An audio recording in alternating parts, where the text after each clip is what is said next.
Jangan tuh, sudah sih, sampai wes sedap. Sekali lagi ya, Shalom. Shalom. Ya, bersuka cita sekali ya hari ini kita boleh datang di tempat ini, datang untuk memuji Tuhan, bersyukur atas kasih-Nya, dan kita sudah mendekati Natal. Hari ini saya mengajak masing-masing dari kita untuk pertama-tama mengambil saat teduh masing-masing di hadapan Tuhan. Mari kita sama-sama berdoa. Bapa dalam surga, terima kasih karena Engkau telah memimpin setiap daripada kami boleh datang di tempat ini.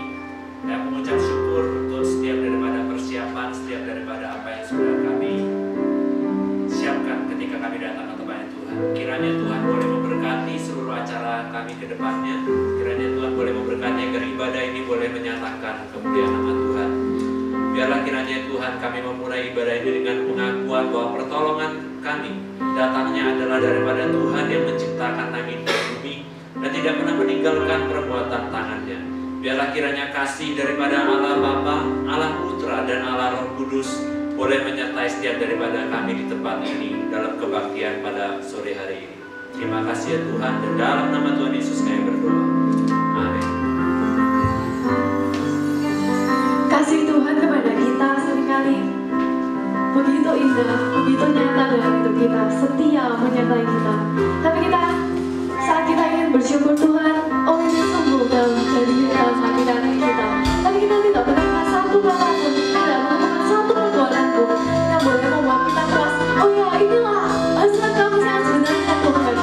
Maka dari itu, hari ini saya mengajak kita semua untuk boleh bersama-sama menunjukkan kita mau menyembah Tuhan kita lebih dalam lagi. Mari kita bersama-sama menunjukkan lebih dalam. Sungguh besar setiamu Tuhan. Sungguh besar setiamu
Bapa dalam surga, terima kasih.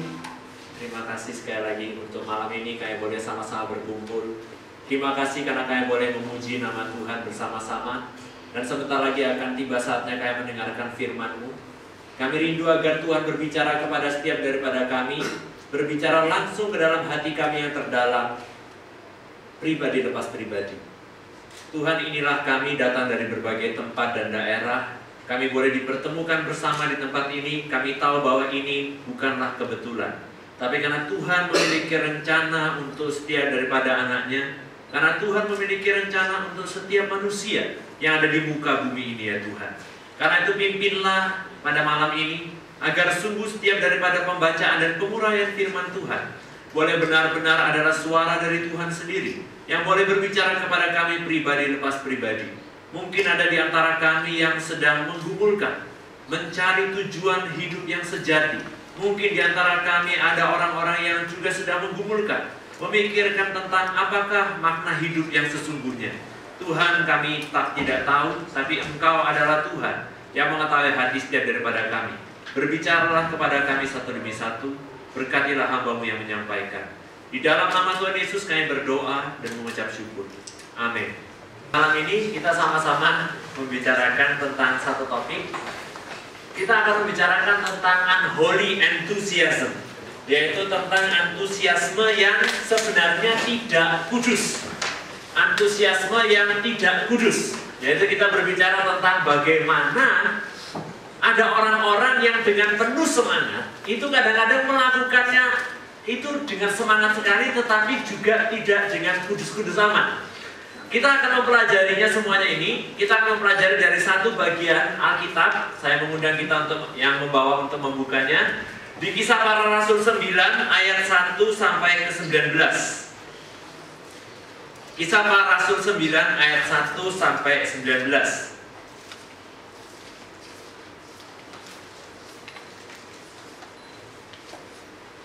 Saya akan membacakannya bagi kita sekalian. Saya tidak akan membaca semuanya. Sementara itu berkobar-kobar hati Saulus untuk mengancam dan membunuh murid-murid Tuhan. Ia menghadap imam besar dan meminta surat kuasa daripadanya untuk dibawa kepada majelis-majelis Yahudi di Damsyik, supaya jika ia menemukan laki-laki atau perempuan yang mengikuti jalan Tuhan, ia menangkap mereka dan membawa mereka ke Yerusalem. Dalam perjalanannya ke Damsyik, ketika ia sudah dekat kota itu, tiba-tiba cahaya memancar dari langit mengelilingi dia. Ia rebah ke tanah dan kedengaranlah olehnya suatu suara yang berkata kepadanya, "Saulus, Saulus, mengapakah engkau menganiaya aku?" Jawab Saulus, "Siapakah engkau, Tuhan?" Katanya, "Akulah Yesus yang engkau aniaya itu. Tetapi bangunlah dan pergilah ke dalam kota. Di sana akan dikatakan kepadamu apa yang harus kau perbuat." Kemudian saya membaca ayat 8 dan 9. Saulus bangun dan berdiri, lalu membuka matanya, tetapi ia tidak dapat melihat apa-apa. Mereka harus menuntun dia masuk ke Damsyik. 3 hari lamanya ia tidak dapat melihat, dan 3 hari lamanya ia tidak makan dan minum. Ayat ke-10. Di Damsyik ada seorang murid Tuhan bernama Ananias. Firman Tuhan kepadanya dalam suatu penglihatan. "Ananias," jawabnya, "Ini aku, Tuhan." Firman Tuhan, "Mari pergilah ke jalan yang bernama Jalan Lurus, dan carilah di rumah Yudas seorang dari Tarsus yang bernama Saulus. Ia sekarang berdoa, dan dalam suatu penglihatan ia melihat bahwa seorang yang bernama Ananias masuk ke dalam dan menumpangkan tangannya ke atasnya supaya ia dapat melihat lagi." Ayat 13. Jawab Ananias, "Tuhan, dari banyak orang telah kudengar tentang orang itu, betapa banyaknya kejahatan yang dilakukannya terhadap orang-orang kudus-Mu di Yerusalem, dan ia datang kemari dengan kuasa penuh dari imam-imam kepala untuk menangkap semua orang yang memanggil nama-Mu. Tetapi firman Tuhan kepadanya, pergilah sebab orang ini adalah alat pilihan bagiku untuk memberitakan nama-Ku kepada bangsa-bangsa lain serta raja-raja dan orang-orang Israel. Aku sendiri akan menunjukkan kepadanya betapa banyak penderitaan yang harus ia tanggung oleh karena nama-Ku." Demikian jauh pembacaan firman Tuhan. Saudara sekalian, teman-teman sekalian, kita berbicara tentang antusias. Nah, kita tahu bahwa di dunia ini itu ada 2 macam orang, begitu ya. Kalau misalnya kita menggunakan Myers-Briggs, itu ada dalam MBTI, kita tahu bahwa ada 2 orang, satunya adalah orang yang ekstrovert, satunya adalah orang yang introvert. Nah, bagaimana membedakan orang ekstrovert dan introvert? Ya gampang. Kalau misalnya kalian berkumpul bersama, ada satu orang yang senang terus berbicara, sementara ada satu orang yang diam, tenang, dan selalu ditanya, "Kenapa kok diam?" Begitu ya. Itu sudah jelas pembedaannya. Ekstrovert adalah orang yang terus berbicara, yang mendapatkan energi dan tidak bisa menikmati kesendirian. Kalau dia sendirian, orang ekstrovert, itu energinya terkuras terus. Sementara kalau orang introvert, kalau dia ketemu banyak orang, bisa atau tidak? Bisa. Waktu dia ketemu banyak orang, tetapi dia energinya malah terkuras. Waktu dia duduk sendirian di kamarnya, dia malah merasa energinya dipenuhi. orang-orang seperti ini kita bisa bedakan.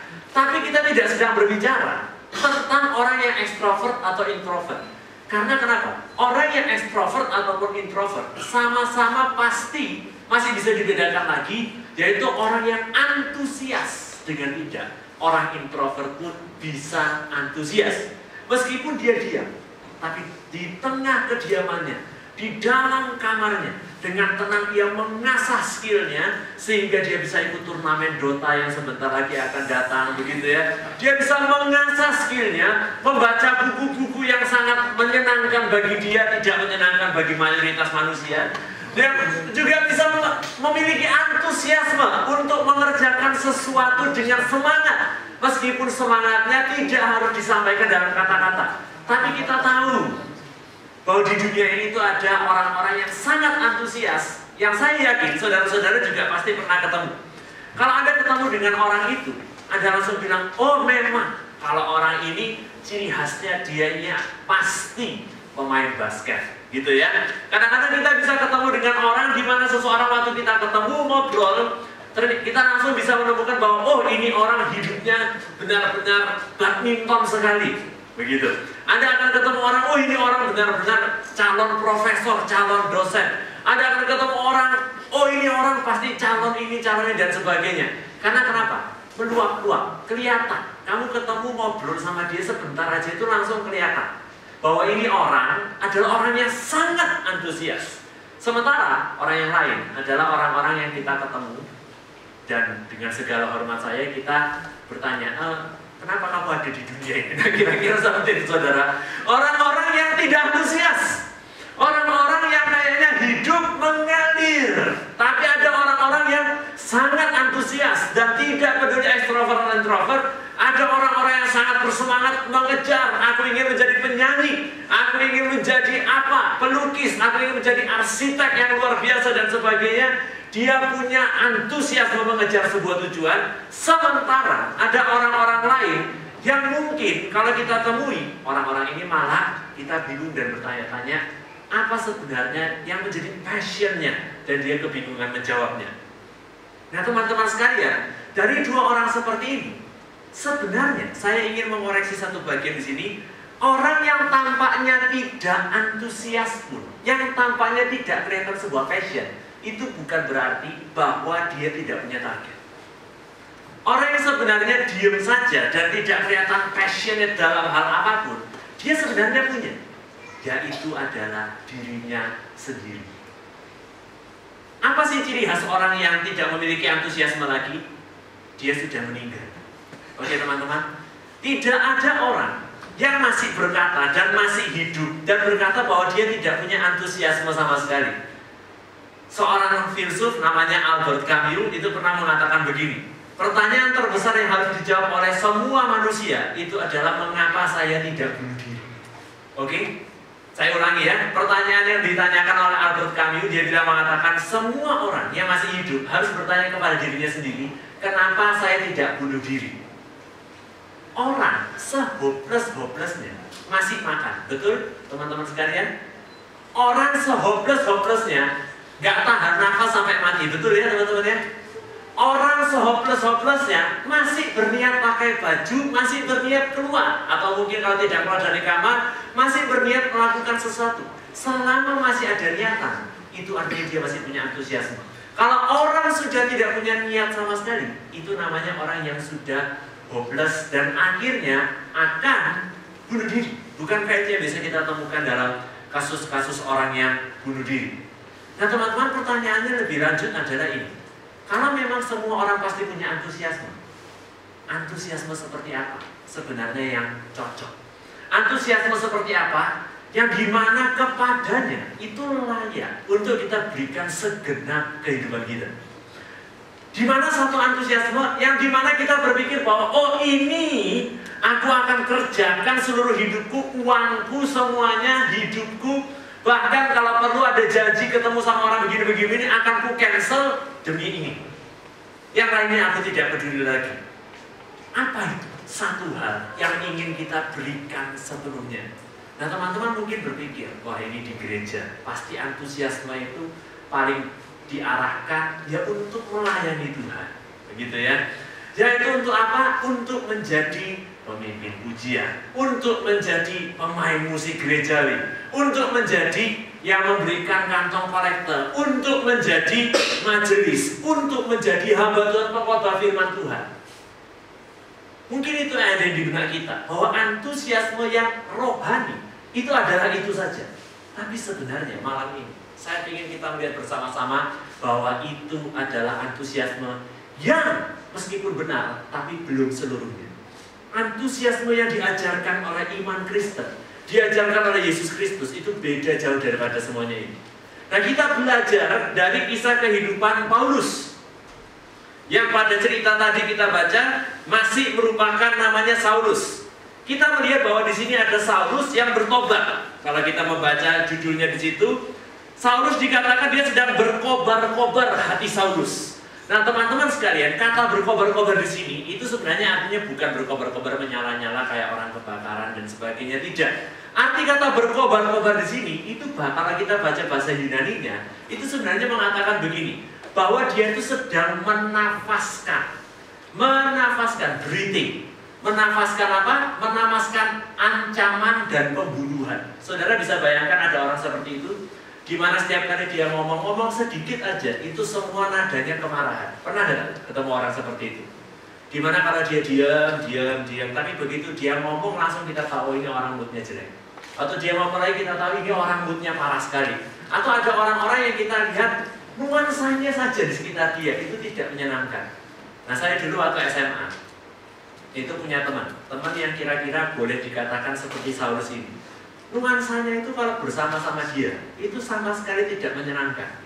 Saya selalu merasa antara aman dan tidak aman. Aman kenapa? Karena dia adalah orang yang ahli taekwondo, boxing dan sebagainya, begitu ya. Satu sisi saya tidak perlu khawatir macam-macam. Tapi kedua yang membuat saya merasa tidak aman, dia selalu menafaskan ancaman. Teman-teman bisa memahami, dan nafsu pembunuhan, kalau boleh saya katakan seperti itu. Teman saya ini, itu kalau pergi ke mall, itu senangnya itu pakai baju yang ketat-ketat. Dia bukan homo. Oke teman-teman ya. Dia pakai baju yang ketat. Dia menggunakan baju yang ketat untuk menunjukkan bahwa dia sangat berotot. Memang berotot sekali, gak umum untuk anak SMA. Lalu dia saking berototnya seperti itu, dia tuh suka kalau jalan-jalan. Saya masih ingat suatu sore itu kita jalan-jalan ke Supermall. Teman-teman tentu tahu itu. Waktu kita jalan-jalan di Supermall itu, dia ngeliatin orang, dan dia nggak suka lihat orang itu. Dalam hati saya mikir, siapa juga yang suka lihat kamu, begitu ya teman-teman ya. Tapi dia nggak suka lihat orang itu, maka dia berdiri.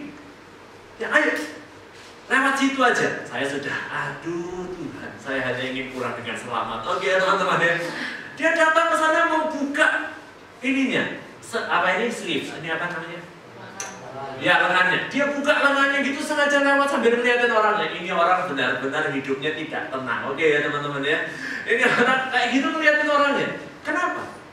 Dia perlu saudara ketahui, memang kalau saya boleh katakan cukup haus darah. Dia sudah berapa kali di SMA kami itu, waktu kami SMA, dia sudah berapa kali mukulin orang, dia cekek leher orang, angkat ke atas, dia pukul mukanya, pukul wajahnya sampai semua di bawah itu penuh darah. Besoknya dilaporkan sama guru, ada yang melaporkan ke guru, yang melaporkan itu sama dia didatangin lagi, lalu ditempel mukanya dekat seperti ditampar-tampar begini sambil dibilang kamu ngajak saya berkelahi. Orang itu ketakutan bilang saya tidak berani. Oh ya benar, ini namanya bukan berkelahi. Kalau berkelahi kamu pukul saya pukul kamu. Kalau begini dia pukul langsung keluar darah, gitu saudara ya. Dan dia bilang ini namanya saya memukuli kamu, bukan kamu memukuli saya. Lalu dia keluar sambil mencuci tangannya yang sudah penuh dengan darah. Kenapa? Karena waktu dia pukul, itu selain keluar darahnya, dia juga pas kena ke gigi. Maka giginya juga lepas, tapi tangannya sekaligus terluka. Saya ketemu dia waktu saya kuliah. Sekali lagi, jadi dia kuliah tidak sama dengan di tempat saya kuliah di UK Petra. Dia kuliah di tempat lain yang konon ceritanya setelah kuliah sekitar 2 semester, tempat kuliahnya tutup tiba-tiba. Oke? Jadi tempat kuliah itu gak jelas. Mereka kalau kuliah itu jam kuliahnya mereka pakai untuk main futsal bersama. Saya tidak tahu kenapa mereka mau kuliah di situ. Nah, lalu saya satu kali ketemu dia di Atrium B. atau KJ, kolam jodoh bahasa kerennya. Itu di UKKT saya ketemu, halo, dia buka mulutnya gitu, halo Vincent, giginya sudah nggak ada semua teman-teman. Kenapa? Saya sudah menduga, ini orang kehidupannya sampai tengah malam, itu pergi dugem dan sebagainya. Itu wajar saja bagi kehidupan anak-anak SMA kami pada masa itu. Dan giginya itu rompal, kenapa? Karena sudah umum bagi teman-teman SMA kami itu, bahwa kalau ada orang pergi ke tempat dugem di tengah gelap-gelap, ada yang tidak menyenangkan, teman-temannya sendiri bisa pukul dia dari samping. Dan saya yakin dia dikeroyok, soalnya kalau 1 lawan 1 saya kok nggak yakin dia kalah. Oke? Giginya rompal, dan dia kelihatannya seperti itu wajahnya. Saya tanya, kenapa giginya? Ya dia ngomong, ya begitulah. Terus sambil ngomong sama dia, San, kenalin sama aku dong, mahasiswi Petra gitu ya. Kenalin lah, loh gimana kamu kenalan gigi kayak gini gitu ya. Satu santai aja dan sebagainya. Teman-teman, kita tahu rasanya di mana ada orang-orang seperti ini. Orang-orang yang semangat. Ini jelas bukan orang yang hopeless yang ingin besok bunuh diri, oke? Ini adalah orang-orang yang semangat, tapi semangatnya adalah untuk menyerang, mengancam, dan membunuh. Itulah Saulus. Saulus itu hidup seumur hidupnya dari kecil sampai dewasa, ikut sekolah minggu kalau boleh kita gambarkan seperti hari ini, datang ke gereja, benar-benar ikut Tuhan sungguh-sungguh. Tiba-tiba waktu dia lagi ikut Tuhan sungguh-sungguh, ada orang-orang yang seetnis dengan dia orang Yahudi. Orang-orang yang seetnis dengan dia ternyata mulai mengikut ajaran lain, mengikuti seseorang yang namanya adalah Yesus. Maka dia tidak terima. Dia berpikir bahwa tidak, aku harus membela kebenaran, aku harus membela nama Tuhan. Orang-orang ini kalau dibiarkan terus membicarakan, dan banyak yang bertobat, masuk ke Kristen, Saulus berpikir, inilah tibalah saatnya aku menunjukkan bahwa aku adalah pahlawan. Maka dengan nafas yang berkobar-kobar itu, dia datang ke imam besar. Perhatikan, dia bukan diutus oleh imam besar. Dia datang ke imam besar, benar-benar jengkel dan minta izin. Boleh nggak sih orang-orang ini ikut tangkap? Kalau misalnya banyak orang hari ini itu mengatakan kayak gini setelah bunuh orang atau mukul orang, terus dibilang, saya cuma menjalankan perintah. Oke? Dia tidak. Dia malah meminta, tolong perintahkan saya untuk menangkap, menyeret orang-orang ini, dan kalau perlu mengikat mereka, membawa mereka ke pengadilan, kalau perlu sampai mati. Kalau kita baca kisah para rasul 8 sebelumnya, seseorang namanya Stefanus barusan dilempari batu sampai mati. Teman-teman, dilempari batu itu sakit sekali. Pernah kejedok waktu turun tangga, dok begitu? Oh, itu pasti sakit sekali, betul ya? Itu kira-kira seperti itu berkali-kali, dok, gitu ya. Sampai berjalan masih terus dilempari. Dan Saulus ada, waktu Stefanus sudah dilempari batu sampai mati, Saulus sambil tersenyum dan berkata, akhirnya satu orang lagi sudah mati. Dan kita berharap orang-orang seperti ini semakin sedikit. Oke, teman saya tiba-tiba kelihatan baik sekali. Benar ya teman-teman ya? Ini orang bukan cuma sekedar ingin mukul dan ngancam. Orang ini ingin nangkap orang, diseret, ditaruh di tengah-tengah lapangan, dilempari batu. Dan dia bukan diperintah, dia memang mau cari gara-gara, datang ke imam besar, tolong kasih saya surat resmi supaya kalau aku melempari orang atau nangkapin orang, tidak ada yang bisa menangkap saya. Ini orang sangat bersemangat.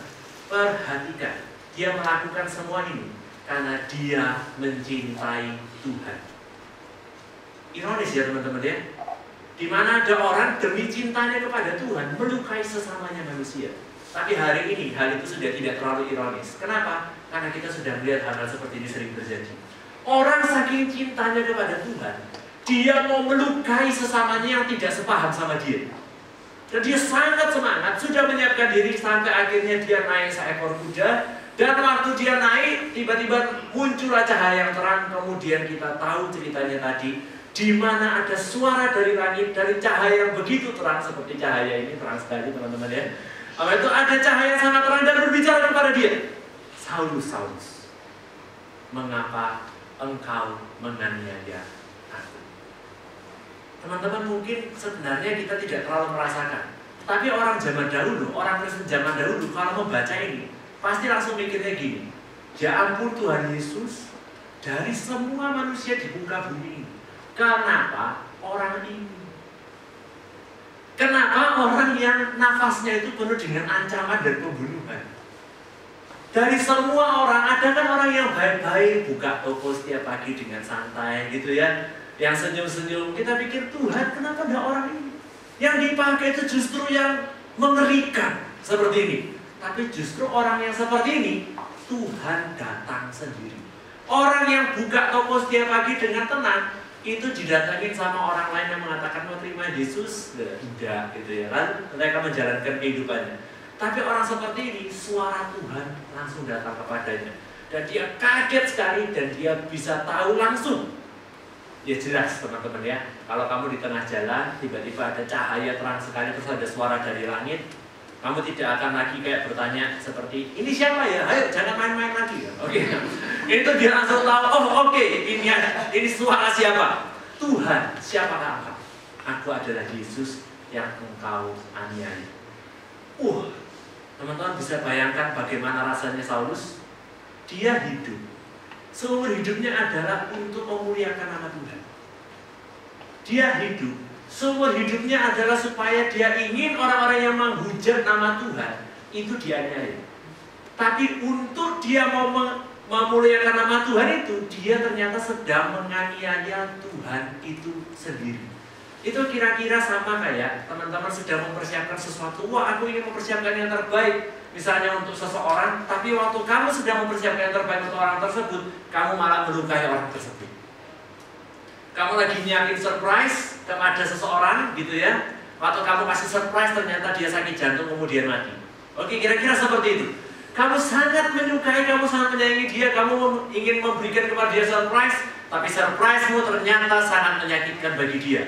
Saulus hidup ingin memuliakan nama Tuhan, ternyata dia sedang menganiaya Tuhan itu sendiri, yaitu Yesus. Yang mengatakan, menariknya, gereja yang sedang dianiaya oleh Saulus, Tuhan berkata bahwa engkau menganiaya aku. Di dalam kekristenan kita percaya bahwa setiap pribadi yang percaya kepada Tuhan adalah gereja Tuhan. Dan menganiaya setiap daripada satu orang saja Kristen, itu adalah menganiaya Yesus itu sendiri. Allah kita adalah Allah yang turut menderita. Teman-teman, Tuhan Yesus tidak melihat bahwa oh ini orang baik-baik, oh ini orang kayaknya cukup bagus, bahan dasarnya bagus, ini sudah jelas, spare partnya semuanya itu lengkap, ini sudah cocok untuk aku pakai. Tidak. Tuhan kita itu tidak mencari, oh ini orang, wah ini kayaknya orang ini bisa apa itu ubah-ubah lagi sedikit lagi, tak tinggal upgrade sedikit lagi langsung jadi bagus. Kayak kalau kita misalnya mau beli sesuatu, oh ya boleh ini bisa dimodif sedikit lagi. Tidak, Tuhan kita seringkali memakai orang-orang yang bahkan bagi dunia itu mengejutkan. Orang-orang yang antusiasmenya bukan demi Tuhan, malah kebalikannya menyerang Tuhan itu sendiri. Justru Tuhan bisa ubahkan. Teman-teman sekalian, antusiasme itu semua orang selalu miliki. Dan ketika seseorang sangat antusias, kadang-kadang antusiasmenya itu bisa, walaupun dengan maksud yang tulus, bisa berakar kepada hasil yang mengerikan. Mari kita lihat satu video tentang Break Up. Teman-teman kalau misalnya tahu satu film pemenang Oscar atau masuk nominasi Oscar, Whiplash. And I've thought about it a lot, and this is what's going to happen. Okay, I'm going to keep pursuing what I'm pursuing. And because I'm doing that, it's going to take up more and more of my time, and I'm not going to be able to spend as much time with you. And even when I do spend time with you, I'm going to be thinking about drumming. I'm going to be thinking about jazz music and my charts and all that, and because of that, you're going to start to resent me. And you're going to tell me to ease up on the drumming, spend more time with you because you're not feeling important. And I'm not going to be able to do that. And really, I'm just going to start to resent you for even asking me to stop drumming. And we're just going to start to hate each other. And it's going to get it's going to be ugly. And so, for those reasons, I'd rather just, break it off clean.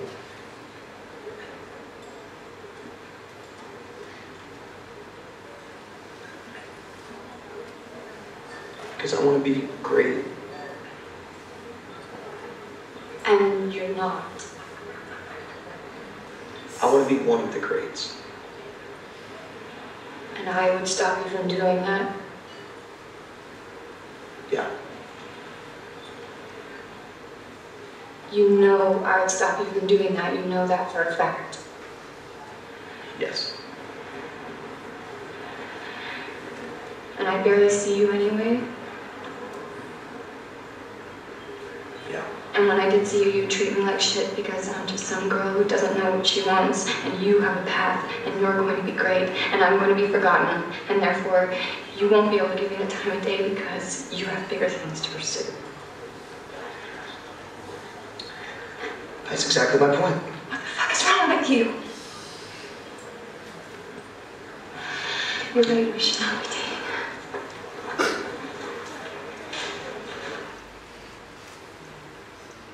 Teman-teman, itu tadi adalah video. Semoga ketangkap tadi pembicaranya. Itu adalah Andrew Newman.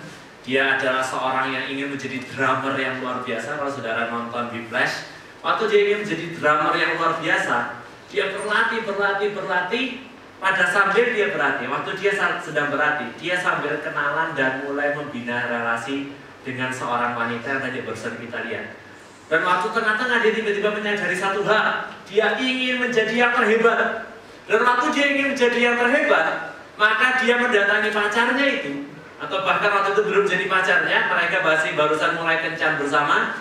Dia ngobrol sama pacarnya, dan kalau teman-teman nangkap itu kata-kata yang paling menyakitkan yang pernah diberikan.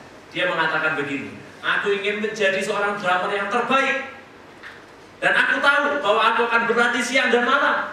Dan kamu awalnya mungkin setuju, lama-lama kamu akan jengkel dan berkata kamu harusnya lebih banyak punya waktu bersama denganku. Dan kamu, aku tahu sebentar nanti akan mulai merengek-rengek dan akan mulai marah denganku karena aku jarang memiliki waktu bersama dengan kamu. Dan karena itu lebih baik dari awal kita putus saja. Oke? Itu adalah cara putus yang bukan it's not me gitu ya. It's not you, it's me gitu ya. Itu bukan cara putus yang mengatakan kayak oh nggak apa-apa, kamu orangnya baik kok, tapi saya ini punya problem. Tidak, ini cara putus yang benar-benar clear. Yaitu dia bilang aku mau jadi hebat, aku punya passion, kamu akan menghambatku, lebih baik kita putuskan. Lalu pacarnya bilang gini sama dia, kamu yakin sekali bahwa aku tidak akan mendukung kamu? Ya. Oke, enak banget ya jawabnya ya. Lalu dia mengatakan begitu lagi, kamu yakin itu sebagai fakta bahwa aku tidak akan mendukung kamu? Ya. Aku tidak akan ketemu kamu lagi?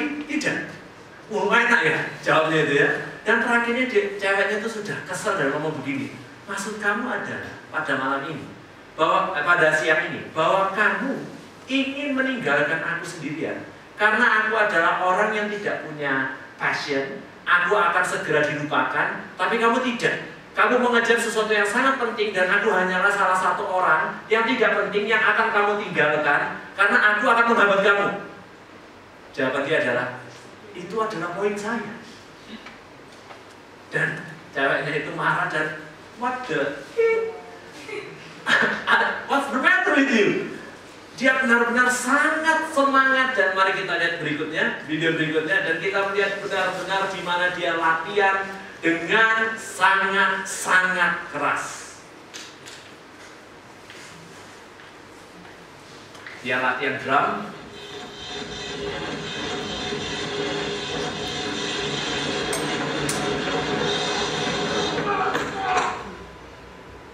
Karena dia tidak bisa cukup cepat, tangannya sampai berdarah.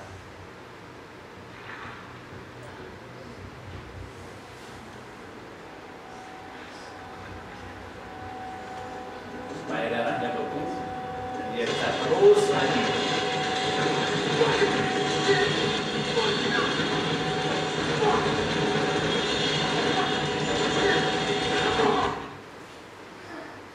Itu benar-benar orang yang antusias, betul teman-teman?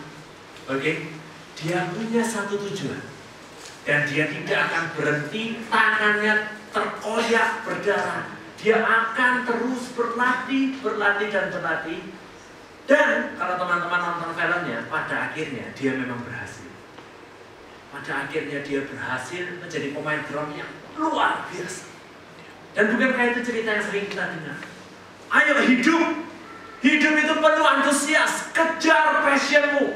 Awalnya akan ada yang mengejek kamu, awalnya akan ada yang mengatakan kamu kamu kok nggak bisa begini dan sebagainya. Tapi nanti waktu kamu sudah sampai di puncak, mereka lain akan malu. Tapi sayangnya, film itu seringkali berhenti pada waktu seseorang sudah sukses.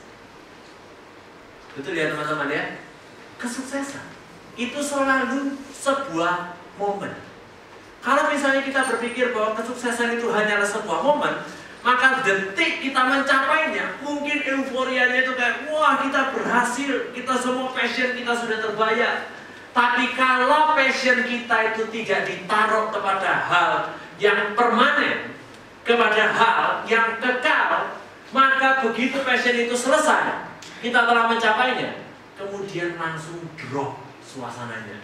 Semua film selalu dihentikan dengan berhenti waktu mereka sampai di puncak dan kita tepuk tangan dan kita berpikir aku juga mau jadi hebat. Tapi ada begitu banyak berita yang kita baca di koran ataupun di majalah, di mana ada artis, aktor, di mana ada pemain drum, pemain sepak bola yang telah mencapai puncak, luar biasa, melegenda, kemudian berkata bahwa ternyata sampai di atas ini kosong, ternyata sampai di atas ini sepi.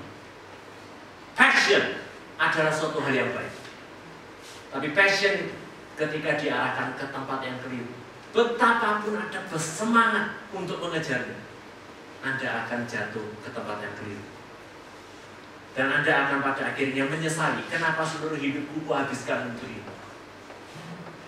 Kalau begitu, apa passion yang sejati?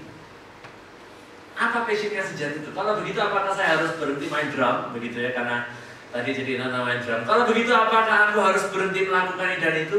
Tidak.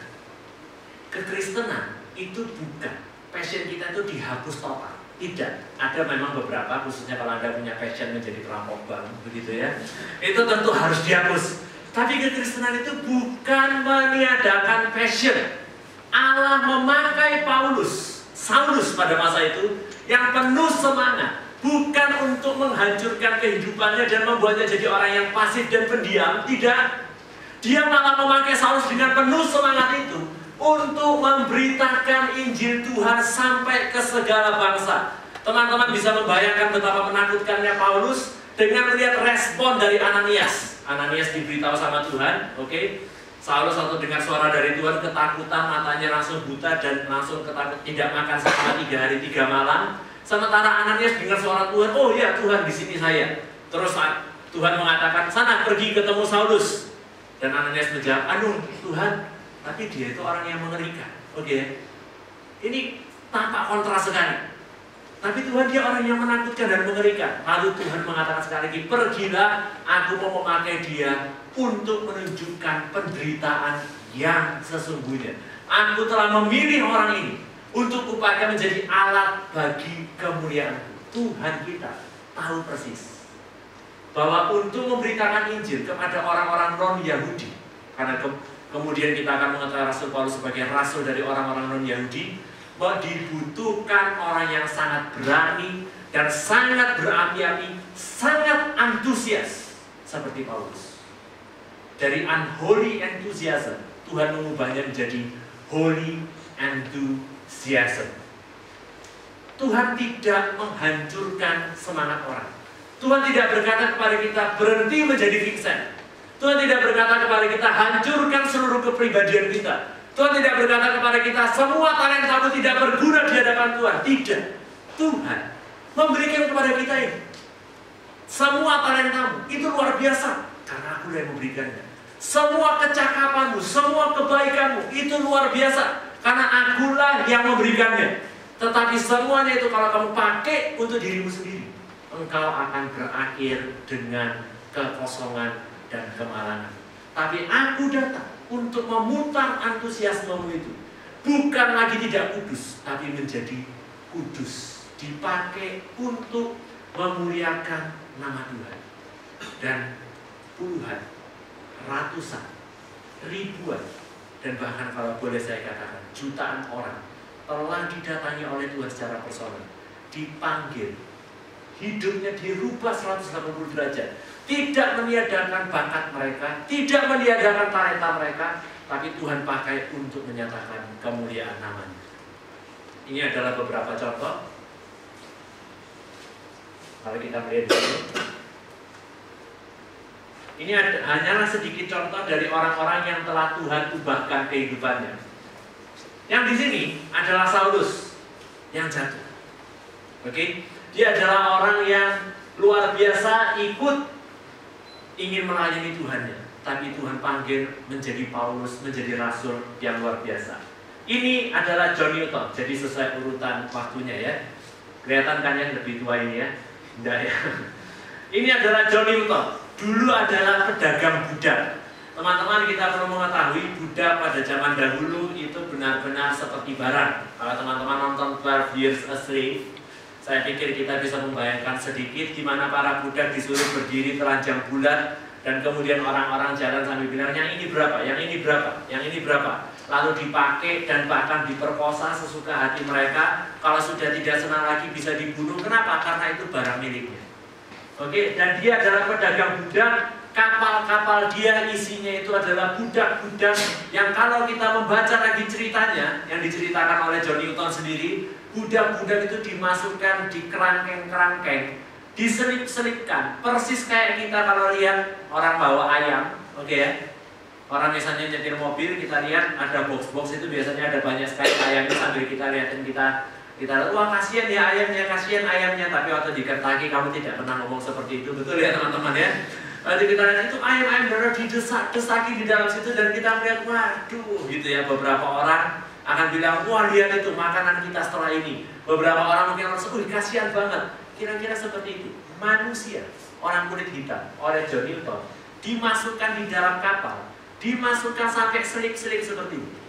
Mereka, maaf, kencing di tempat, maaf, buang air besar di tempat. Mereka benar-benar goyang-goyang di dalam kapal seperti itu. Tidak makan, ataupun kalau diberikan makan, makanan secukupnya saja. Dan kadang-kadang beberapa kehausan sekali sampai ada yang mati di dalam. Dan kalau ada yang mati karena repot mengeluarkannya, maka dibiarkan di dalam. Dan sudah sering bahwa kalau ada yang mati, dagingnya mulai membusuk, yang sebelah-sebelahnya akhirnya mulai kena penyakit, dan akhirnya juga ikut mati juga. Dan John Newton tidak masalah. Ini adalah barang jualan. Di tengah jalan ada barang rusak, sudah jelas. Yang penting tidak ada yang retur, tidak ada yang dikembalikan. Semua harus lunas. Dia orang yang sangat jahat. Tuhan memanggil kepada dia untuk menjadi seorang pelayan Tuhan. Dan dialah yang kita tahu lagunya sering diputar. Dia adalah penulis lagu Amazing Grace. Oke? Dari seorang pedagang budak menghancurkan hidup entah tak terhitung. Dia lah yang Tuhan pakai. Tuhan kita punya rencana yang unik, teman-temanku, saudara-saudara yang dikasihi oleh Tuhan. Dia dipanggil oleh Tuhan untuk tangannya yang dulu untuk hitung uangnya dapat berapa dari penjualan budak, dipakai untuk menjadi penulis lagu Amazing Grace yang kita nyanyikan setiap tahunnya. Lalu ini adalah Romo Mangunwijaya, supaya tidak kesannya di luar negeri terus. Romo Mangunwijaya ini adalah orang yang dari Semarang, pasti tahu orang ini. Dia adalah seorang Romo Katolik. Dan waktu dia menjadi seorang Romo Katolik, walaupun dia sudah jadi Romo Katolik, dia tidaknya berpikir seperti ini. Oh ya udah, saya pengkhotbah, maka saya tidak perlu lagi belajar macam-macam, yang penting belajar teologi saja. Tidak, meskipun tentu saja dia menghargai ada romo-romo lain yang punya panggilan seperti itu. Dia tahu bahwa dia pelayanan di daerah dusun-dusun dan kampung-kampung, yang dimana rumah-rumah mereka itu tidak terlalu bagus. Dan bahkan beberapa digusur rumahnya karena zaman Soeharto itu mau dibikin bendungan-bendungan dan sebagainya. Romo ini, Mangunwijaya ini, dia datang ke tempat-tempat itu di mana rumah-rumah orang mau digusur, dan dia berdebat melawan Soeharto dan berkata kepada orang-orang ini bahwa dia tidak, orang-orang ini nggak boleh dipindah.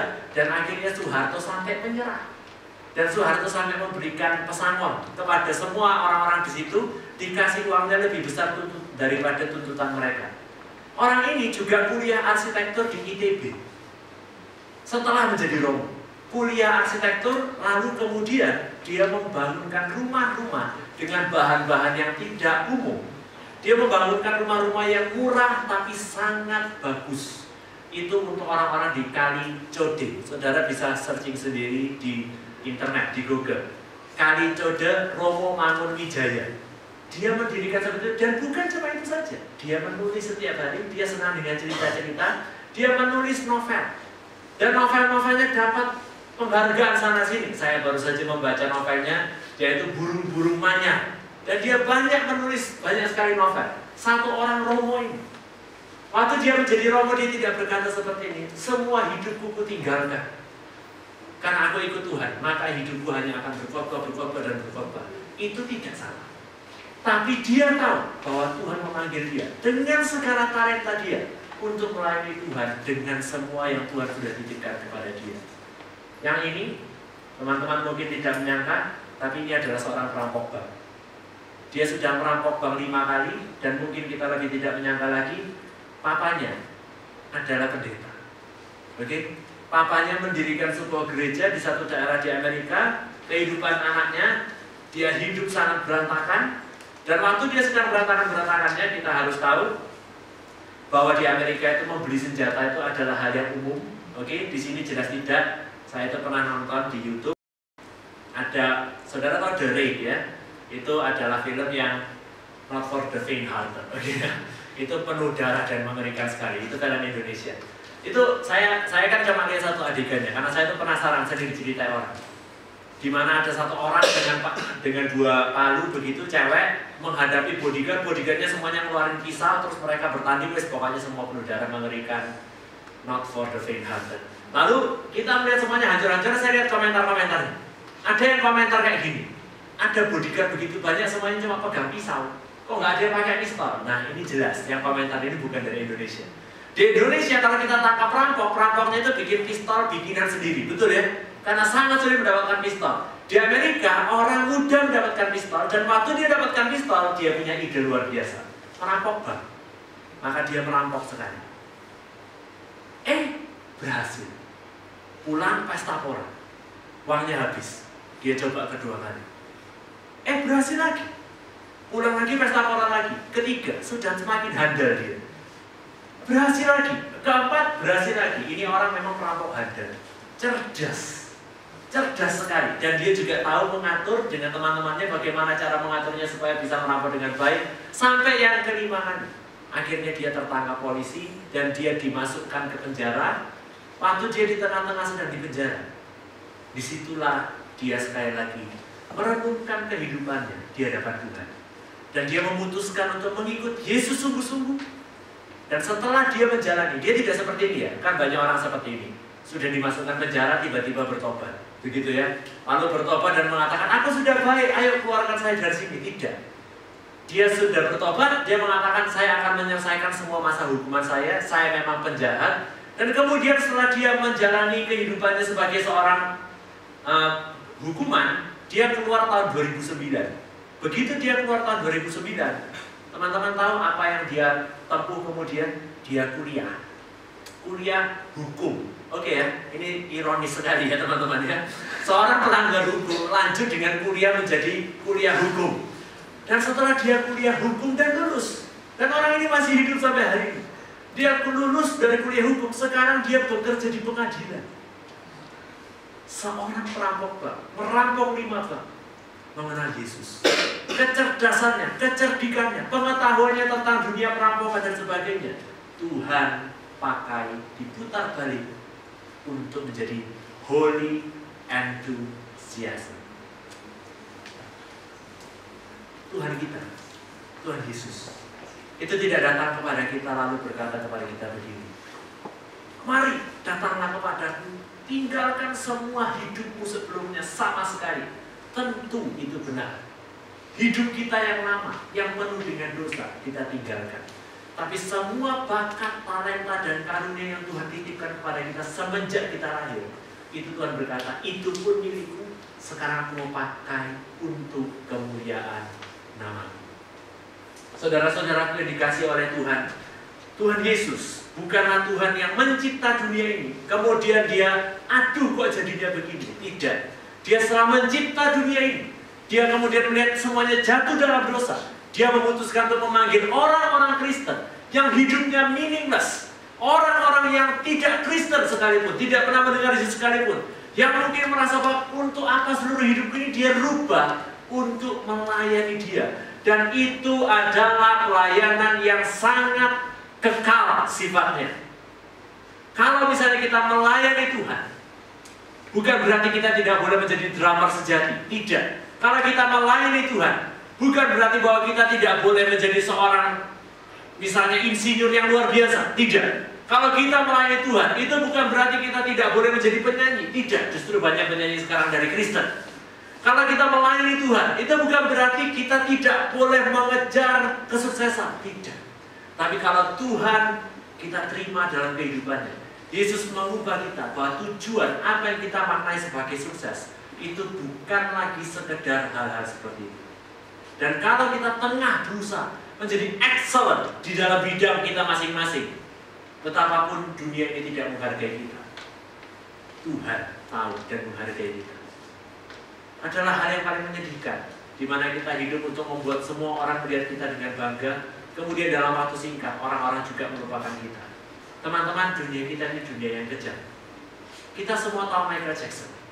Kita mendengar lagunya, kita menganggap dia living legend, legenda yang hidup, dan kita mendengar dan kita melihat ini orangnya hebat sekali. Tapi setelah dia meninggal, sudah. Paling beberapa orang senang dengan lagunya, diulang lagi. Tapi siapa yang peduli terhadap kehidupan pribadi Michael Jackson? Siapa yang peduli terhadap apa yang dia kerjakan setiap hari? Yang kita temukan malah komentar-komentar dan orang-orang yang kalau zaman sekarang kita bilang kepo, ngurusin kehidupan dia dan sebagainya. Apakah dia bahagia? Apakah menjadi tenar menyenangkan semua orang kita akan bahagia? Tidak. Kalau kita menyenangkan Tuhan, maka meskipun orang-orang di sekitar kita membenci kita, seperti Saulus yang pertama kali menjadi Kristen, dibenci oleh teman-teman dan saudara-saudarinya sendiri, tapi dia tahu bahwa dia sedang melayani Tuhan yang sejati. Teman-teman yang dikasih oleh Tuhan, karena itu saya rindu agar setiap daripada kita di tempat ini boleh kembali merenungkan apa sih kehidupan kita ini, untuk apa kita hidup di dunia ini. Mungkin kita berpikir bahwa selama ini aku hidup ya untuk supaya terkenal, aku hidup untuk mengejar sebuah tujuan, aku akan menjadi seorang pengusaha yang kaya dan sebagainya, aku hidup untuk menjadi ini dan sebagainya. Inilah masanya bagi kita sekalian untuk merenungkan kembali, benarkah layak seluruh antusiasme kehidupan kita diarahkan hanya bagi itu, atau lebih layak antusiasme kita arahkan kepada Tuhan, dan yang lainnya itu menjadi ekspresi kita melayani Tuhan yang sejati. Mari kita berdoa. Kita mengambil waktu merenung bersama.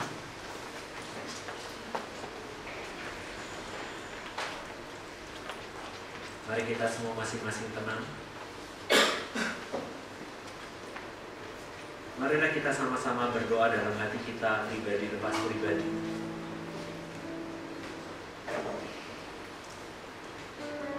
Datanglah kepada Tuhan, berdoalah ke hadapan-Nya.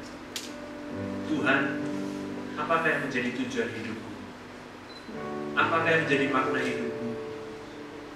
Apakah yang harus kulakukan? Untuk apakah aku harus hidup sepenuh-penuhnya? Tuhan kita bukan Tuhan yang diam. Tuhan kita bukan Tuhan yang kaget mendengar doa kita dan berkata, oh untuk anak ini saya belum punya rencana. Tuhan kita adalah Tuhan yang telah mempersiapkan semuanya. Yang Dia harapkan adalah kehendak kita yang secara bebas datang ke hadapan, berkata bahwa Tuhan, aku ingin hidup sesuai dengan rencana. Oh saudara-saudara yang dikasih oleh Tuhan, marilah kita pribadi lepas pribadi datang kepada-Nya, berdoa di hadapan-Nya. Saya berikan kesempatan kita untuk berdoa selama beberapa menit.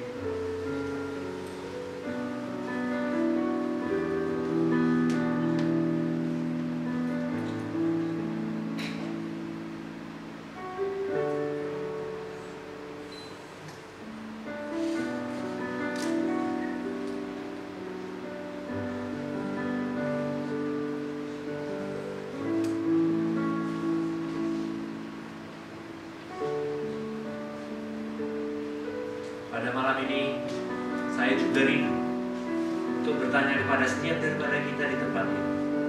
Apakah ada di antara kita yang dalam hatinya yang terdalam merasakan kekosongan, Engkau mungkin memiliki kekayaan. Engkau mungkin memiliki hal-hal yang diinginkan oleh banyak orang pada hari ini. Engkau mungkin bisa bersenang-senang. Engkau mungkin orang yang pandai. Engkau mungkin orang yang masa depannya sangat cerah sekali. Tapi engkau tidak tahu dalam hatimu yang terdalam ada sesuatu yang sangat menganga lebar. Sebuah lubang yang mendalam. Engkau pernah mendengar Yesus, tapi engkau tidak pernah benar-benar mendengar Yesus yang mau datang dan masuk ke dalam kehidupan.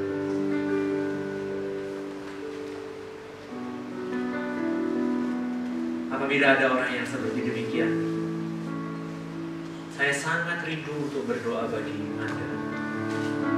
Apabila Anda rindu agar hidupmu ini boleh sungguh-sungguh dipakai untuk memuliakan nama Tuhan, untuk menerima Yesus pertama kalinya dalam kehidupan. Pertama-tama adalah untuk menerima Yesus, mengatakan bahwa Dia adalah Tuhan dan Juru Selamat kita, mempersembahkan seluruh hidup kita di dalam rencananya. Apabila ini adalah pertama kalinya Anda ingin membuat komitmen di hadapan Tuhan, saya undang saudara untuk boleh mengangkat tangan di tempat. Yang lainnya silakan tetap tutup mata. Apabila Anda ingin pertama kali menerima Yesus sebagai Tuhan dan Juru Selamat, saya mendorong saudara untuk mengangkat tangan.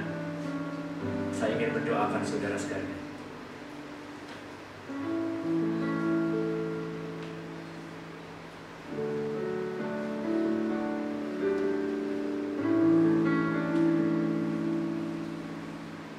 Berikutnya saya ingin berdoa.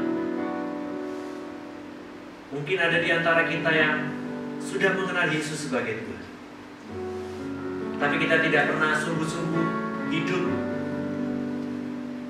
memikirkan apa yang Tuhan kehendaki dalam kehidupan kita. Mungkin malam ini Tuhan berbicara dengan lantang di dalam hati kita yang terdalam. Tuhan memanggil kita untuk melayani Dia dalam setiap pekerjaan kita, perkuliahan kita, sungguh-sungguh menggunakan segenap talenta kita untuk memuliakan namanya. Apabila ada yang rindu untuk berkomitmen di hadapan Tuhan, saya rindu untuk berdoa bagi saudara-saudara sekalian. Silakan mengangkat tangan saudara di tempat.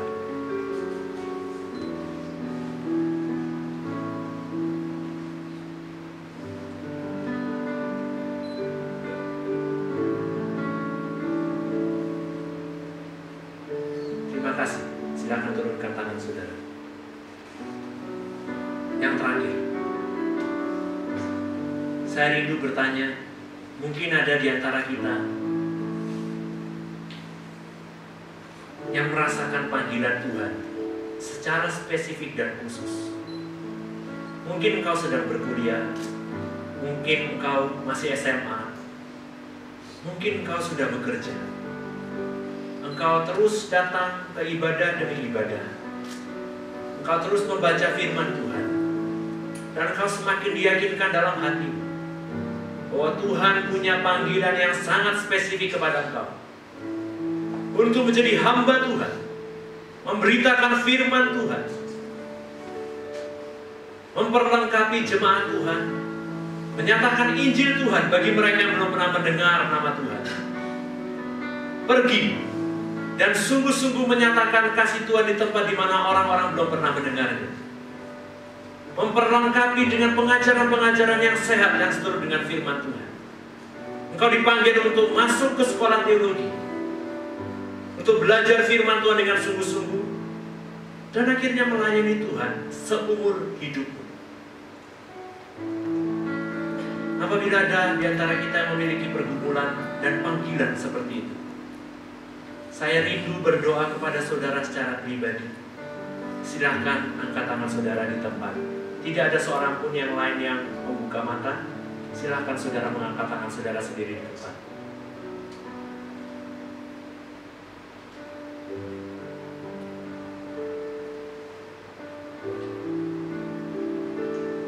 Terima kasih. Silahkan turunkan tanganmu. Marilah kita sama-sama berdoa. Bapa dalam surga, terima kasih karena Engkau begitu baik dalam kehidupan kami. Engkau memberikan kepada kami kesehatan dan kekuatan. Engkau memberikan kepada kami segala berkat-Mu, baik secara spiritual maupun material, sehingga kami boleh hidup sampai hari ini. Tuhan, ada beberapa di antara kami yang mengangkat tangan di hadapan-Mu, rindu menyerahkan seluruh kehidupan kami, merefresh, beri komitmen kembali, agar hidup kami boleh sungguh-sungguh boleh Tuhan pakai dengan segenap talenta kami untuk boleh memuliakan nama Tuhan.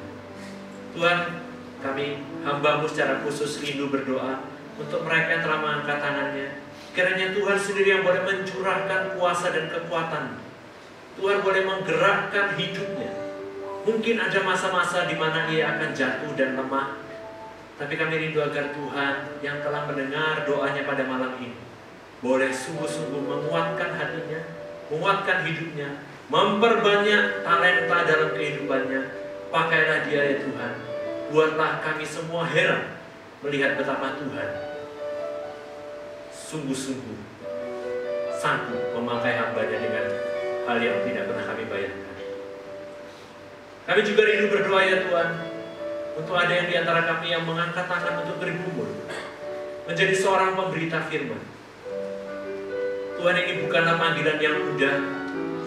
Akan begitu banyak kekecewaan, akan begitu banyak masalah, akan begitu banyak orang-orang yang berpendapat berbeda, akan banyak penentangan.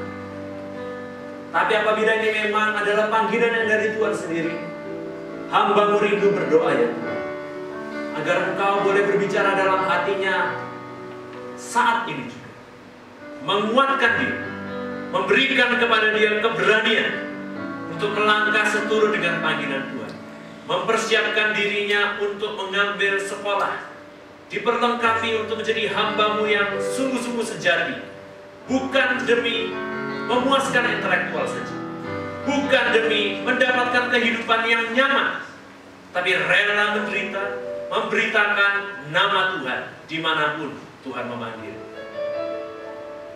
Pimpinlah anak-anak-Mu, berikan kepadanya kekuatan dalam segala masa. Tuhan, terima kasih untuk setiap daripada firman yang boleh dibacakan dan diuraikan. Biarlah kiranya semuanya ini boleh menjadi penguatan untuk setiap anak, dan biarlah terus nama Tuhan kami permuliakan dari sekarang sampai selama-lamanya. Amin.